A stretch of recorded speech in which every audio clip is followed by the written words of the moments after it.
Muri izi nyigisho twavuze bimwe mu biranga ubwana bwo mu mwuka, tuzakomeza kuvuga ku gukura nk'inzira cyangwa urugendo kuko ari cyo gice kinini, ariko reka tuvuge bike mu biranga ubukure kugira ngo turusheho kumenya aho urugendo rutujyana. Mu nyigisho zabanje twagiye tugaruka ku buryo urwandiko rwandikiwe Abefeso ruvuga byinshi byerekeye gukura mu mwuka. Niho twabonye ko ubukure ari ukuba abantu bashyitse, ari ukugera ku kigero gishyitse cy'igihagararo cya Kristo. Aho ni mu bice 4 umurongo wa 13. Twabonye ko ubukure ari ukuzura umwuka mu bice 5 umurongo wa 18. Twabonye ko gukura ari urugendo rwo kwambura umuntu wa kera no kwambara umushya mu bice 4 uhereye ku murongo wa 22. Ndagira ngo dutangire ibiranga ubukure duhereye n'ubundi ku byo Pawulo yavuze muri uru rwandiko. Iyo usomye neza uru rwandiko ubonamo ibiranga ubukure byigaragaza mu mpande zose z'ubuzima bw'umukristo, ni ukuvuga mu buzima bwe ubwe personal life, mu mibanire ye n'umuryango, itorero ndetse n'ahandi hose. Dutangire tureba ibiranga ukuze mu buzima bwe ku giti cye.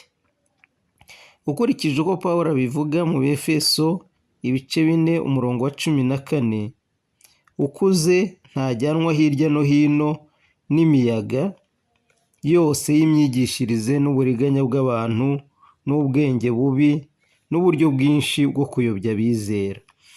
Ibi bivuga ko ukuze afite ubushishozi bwo kurobanura ibikwiriye. Mu Baheburayo 5:14 hatubwira ko ibyo kurya bikomeye ari iby'abakuru bafite ubwenge kandi bamenyereye gutandukanya icyiza n'ikibi. Ni ukuvuga ko buzuye icyo mu ndimi z'amahanga bita discernment. Mu by'inyigisho ukuze azi gutandukanya iz'ukuri n'iz'ibinyoma.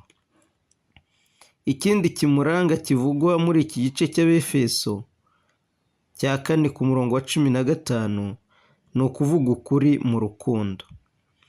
Muri Yohana 17 umurongo wa 17 hatwereka ko ijambo ry'Imana ari ryo kuri. Naho Yohana 14 umurongo wa 6 hakatwereka ko Yesu ari we kuri.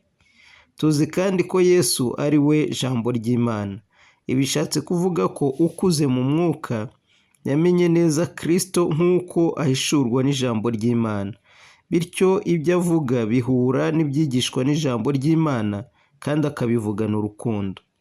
Ibi bihura n'ibiba bimaze kuvugwa mu murongo wa 13, aho Pawulo agira ati kugeza ubwo tuzasohora kugira ubumwe bwo kwizera no kumenya neza umwana w'Imana. Ni ukuvuga ko ukuri tuvuga ni ukuba twarahishuriwe Kristo, ibyo tuvuga bikaba bijyanye neza n'ibyo Kristo ashaka. Icya gatatu tubona mu gice cya 4 mu murongo wa 17, ukuze ntaba akigenda nk'uko abapagani bagenda. Mwibuke ko twabonye ko umwana uretse ko aba yarizeye Kristo akajya mu itorero, ibitekerezo bye bigahindukira gushaka Imana, ariko mu mibereho ye ya buri munsi ubonamo byinshi bisa n'iby'abapagani. Ariho Pawulo yabwiye Abakorinto ko bagenza nk'abantu. Ariko muri iki gice cy'Abefeso ukuze ntaba akigenda nk'uko abapagani bagenda, nk'uko Pawulo ahamya Abefeso akabwira ngo ndabahamya yuko mutakigenda nk'uko abapagani bagenda. Imigendere ye iba yahindutse rwose. Ikindi kivugwa muri iki gice cya 4 cy'Abefeso uhereye ku murongo wa 22 ugakomeza, ni uko umuntu ukuze yambuye umuntu wa kera uheneberezwa no kwifuza gushukana, yambara umushya waremewe ibyo kwera no gukiranuka. Bityo ibyifuzo bye ni ukuvuga ko byarahindutse. Mbere yari afite ibyifuzo bishukana, ubu ngubu afite ibyifuzo byo kwera no gukiranuka. Bityo ibya kera bivugwa muri iyi mirongo nk'ibinyoma, uburakari, kwiba, amagambo ateye isoni, gusharira, intonganya, gutukana n'igomwa byarashize ntibikiboneka muri we. bisimburwa n'ibyiza nabyo bivugwa muri iyi mirongo: kuvuga ukuri, gufasha abakene, amagambo yo gukomeza abandi, amagambo ahesha umugisha, kugira neza, kugira imbabazi, bishingiye ku kuzirikana ko Imana yatubabariye natwe muri Kristo.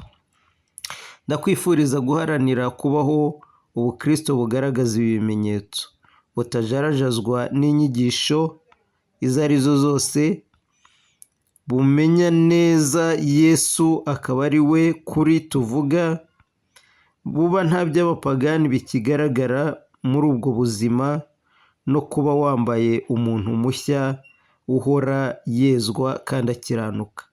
Umwuka wera bigufashemo mu izina rya Yesu Kristo. Amen.